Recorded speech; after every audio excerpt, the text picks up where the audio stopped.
राष्ट्रीय लोक जनशक्ति पार्टी के अध्यक्ष और केंद्रीय मंत्री पशुपति पारस ने मंगलवार को मोदी कैबिनेट से इस्तीफा दे दिया। पारस सीट बंटवारे में एक भी सीट न मिलने से नाराज थे। पारस ने कहा कि एनडीए में सीटों की घोषणा होने तक उन्होंने इंतजार किया और बहुत ईमानदारी से एनडीए की सेवा की। प्रधानमंत्री नरेंद्र मोदी देश के बड़े नेता हैं, लेकिन उनकी पार्टी और व्यक्तिगत रूप से उनके साथ नाइंसाफी हुई है, लिहाजा वो बतौर केंद्रीय मंत्री अपना इस्तीफा दे रहे हैं। मैंने बहुत ईमानदारी, बहुत लगन से, वफादारी से मैंने एनडीए की सेवा की। आज भी मैं माननीय प्रधानमंत्री जी का शुक्रगुजार हूं और मैं आज भी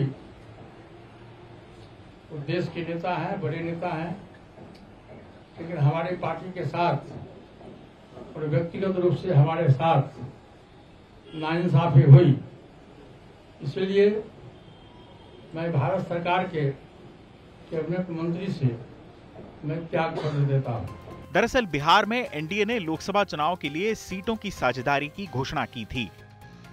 इसमें राज्य की 40 लोकसभा सीटों में 17 पर बीजेपी, 16 पर जेडीयू, 5 पर चिराग पासवान की एलजेपी चुनाव लड़ेगी। एक सीट जीतन राम मांझी और उपेंद्र कुशवाहा के हिस्से आई है। जाहिर है इस सीट बंटवारे में चाचा पशुपति पारस के नेतृत्व वाली राष्ट्रीय लोक जनशक्ति पार्टी को झटका लगा।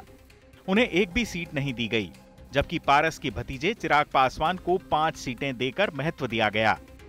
चिराग पासवान की पार्टी वैशाली, हाजीपुर, समस्तीपुर, खगड़िया और जमुई से चुनाव लड़ेगी। बतौर केंद्रीय मंत्री इस्तीफा देने के बाद अब पशुपति पारस के अगले कदम को लेकर अटकलें तेज है। इस बारे में पूछे जाने पर उन्होंने केवल इतना कहा कि वो अपने सांसदों के साथ मिल बैठकर तय करेंगे। कितना बोलना था मैं बोल दिया। अब देखिए भविष्य की राजनीति हम अपने पार्टी के जितने भी हमारे वरिष्ठ कार्यकर्तागण हैं उनके साथ मैं बैठ के तय करूंगा। जो हमारी पार्टी की अनदेखी हुई है, जो एक तरफा फैसला लिया गया है, न्याय नहीं हुआ। न्याय का तगाजा होता है कि दोनों तरफ का सुनना, दोनों तरफ का सुनकर फैसला लेना। हमारा कुछ सुना नहीं गया, अनदेखी किया गया। हमारे पारस बाबू ने कहा था कि हम अपने सांसदों का बलि देकर, अपने नेताओं की बलि देकर हम हाजीपुर से चुनाव अकेले नहीं लड़ेंगे, यह फैसला लिया था। और उन्होंने कहा था कि हमारे सभी सांसद लड़ेंगे। सीटिंग गेटिंग गो का फॉर्मूला हुआ है, उसकी अनदेखी की गई है। उसी के चलते आज उन्होंने कैबिनेट से, पार्टी के सभी नेताओं कार्यकर्ताओं का दबाव था कि अब कैबिनेट मंत्री रहना, कैबिनेट में रहना उचित नहीं है, इसलिए उन्होंने आज इस्तीफा कर दिया। पारस ये कह चुके हैं कि वो और उनकी पार्टी के सांसद उन सभी सीटों पर चुनाव लड़ेंगे जहां से वो 2019 के लोकसभा चुनाव में जीते थे। साथ ही पारस ने अपने प्लान बी की ओर भी इशारा कर दिया। पारस ने साफ कहा कि अगर उनकी पार्टी को उचित सम्मान नहीं मिला तो वो एनडीए से बाहर निकल सकते हैं। सूत्रों से पता चला है कि पारस लालू प्रसाद यादव के संपर्क में हैं। आरजेडी ने उन्हें 3 सीटों का ऑफर दिया है। आरजेडी की ओर से पशुपति पारस को हाजीपुर और नवादा के अलावा 1 सीट और ऑफर की गई है। पारस के हाजीपुर से चुनाव लड़ने की सूरत में पासवान परिवार में चाचा और भतीजे एक दूसरे के आमने सामने हो सकते हैं। सूत्रों के मुताबिक पारस मंगलवार शाम पटना लौट रहे हैं, जहां जल्द ही उनकी मुलाकात लालू प्रसाद यादव से होगी।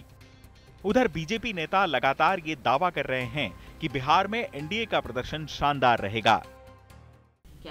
नहीं, बहुत अच्छा गठबंधन हुआ है। पिछली बार भी बीजेपी 17 सीट पे लड़ी थी, इस बार भी बीजेपी 17 सीट पे लड़ रहे हैं और हमारे 17 सिटिंग सांसद थे। और जदयू पिछली बार जो उनके 16 सांसद थे, 16 सीट ही वो लड़ रही है। और जो चिराग पासवान जी की पार्टी है उसको 5 सीट दी गई है। 1 सीट उपेंद्र कुशवाहा जी को दी गई है और 1 सीट जीतन राम मांझी जी की पार्टी को दी गई है। तो बेहतरीन गठबंधन हुआ है।